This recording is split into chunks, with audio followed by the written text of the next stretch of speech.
Macross, Do You Remember Love is one of the most beautifully detailed classic anime movies I've ever seen. It goes further than just detailed backgrounds, but the way the characters interact with their environment. If you're unaware, much of the Macross story takes place on a massive spaceship containing 75,000 people. Here's a size comparison if you're interested. It's basically a Star Destroyer. What makes the Macross so unique is that it transforms into a giant robot, so guess what that means for its inhabitants. Well, you'd think they would disable the artificial gravity so nothing would go flying around, but it looks like they forgot, so while it sucks for them, we get to enjoy this beautifully animated scene where Hikaru Ichijo flies down the road dodging cars trying to catch Minmay. I also love this scene where they fly around the rings of Saturn fighting the Zentradi, and their missiles actually impact the structure of its rings. Regarding its story, things get a little complicated. As you may know, Do You Remember Love is connected to the original SDF Macross anime.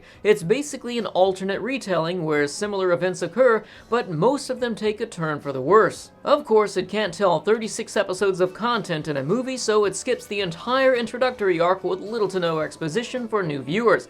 As for the remainder of the story, it's condensed down into 4 arcs, 2 of which are romance-oriented, where Ichigo is stranded on the Macross with Minmay, and 1 where he's stranded with Misa on a barren alien planet I won't name for the sake of spoilers. The remaining acts are beautifully animated space battles, which I have nothing but praise for, but my issue comes down to its romance and characterization aspects. The original Macross was one of the best love triangles I've seen in anime, but Do You Remember Love partially diminishes the experience. For starters, Minmay the pop idol gets a little too intimate with a fan she literally just met. Ask any J-pop idol if that would ever happen. In my opinion, this expedited romantic bonding only serves to weaken the connection they're supposed to have in the original while also altering Minmay's personality. As for the Ichijo and Misa bonding, I didn't have much of an issue with that. Although I liked her strong-willed nature in the original, seeing her break down in certain death circumstances felt like it revealed a weaker side of her personality that remained dormant in the series. The original anime simply did too much for anyone to ever do a good job of retelling in a movie.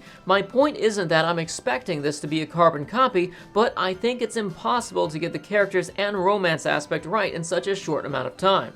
What they did get right were the battles and the Zentradi threat. I love the booming cinematic effects of the hulking Zentradi looking down over the minuscule humans with its bass-heavy score. The Zentradi themselves also looked way better than in the original anime. Regarding the battles, I wish the whole movie prioritized them, but it would literally be the most expensive anime movie in history, as you can probably tell from these clips. Old anime just did it differently in terms of special effects. The colors just popped in a way that we just don't see in modern anime. I think it has a lot to do with the black levels. Many modern anime are just too bright, which isn't a bad thing, but I do miss this retro sci-fi aesthetic. The entire movie is one of the greatest visual spectacles in anime, but its story will satisfy a much narrower audience. This brings me to the question of who is the ideal audience for this movie. Die-hard Macross fans will love it as long as they can focus on the visuals without expecting the same narrative complexity.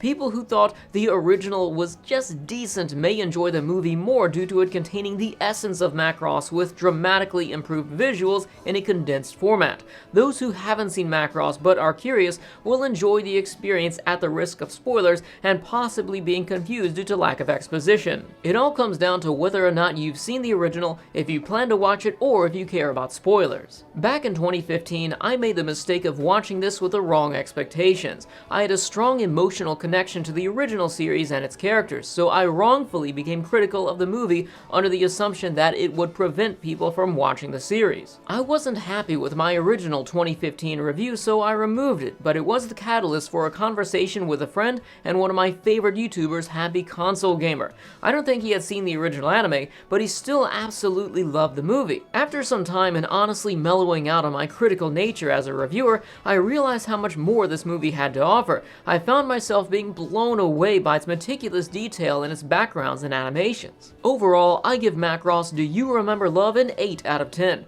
It's a timeless film that has the potential to instantly become the gateway for future fans of retro anime. However, my main complaint is that there's no definitive perfect remaster. Some remasters look sharp and crisp, but this looks similar to your TV's passive upscaling. It's not bad by any means, but I've certainly seen better remasters. So if you like Macross Do You Remember Love, or are still skeptical of retro anime but want a similar experience, I recommend Battleship Yamato 2199 from 2012. It's one of the most beautiful modern sci-fi anime that I've seen that offers this level of insane spaceship battles. If you decide to check out Do You Remember Love, come back and tell me your thoughts. Like the video if you enjoyed it, and share with a friend so more can experience some of the best visuals of retro anime without being spoiled. Thanks to Nia-chan for her third-tier Patreon support. I'll see you tomorrow with my review of Wuxian Wuxing. That's right, we're jumping right from 80s Japanimation to modern-day Chinese animation.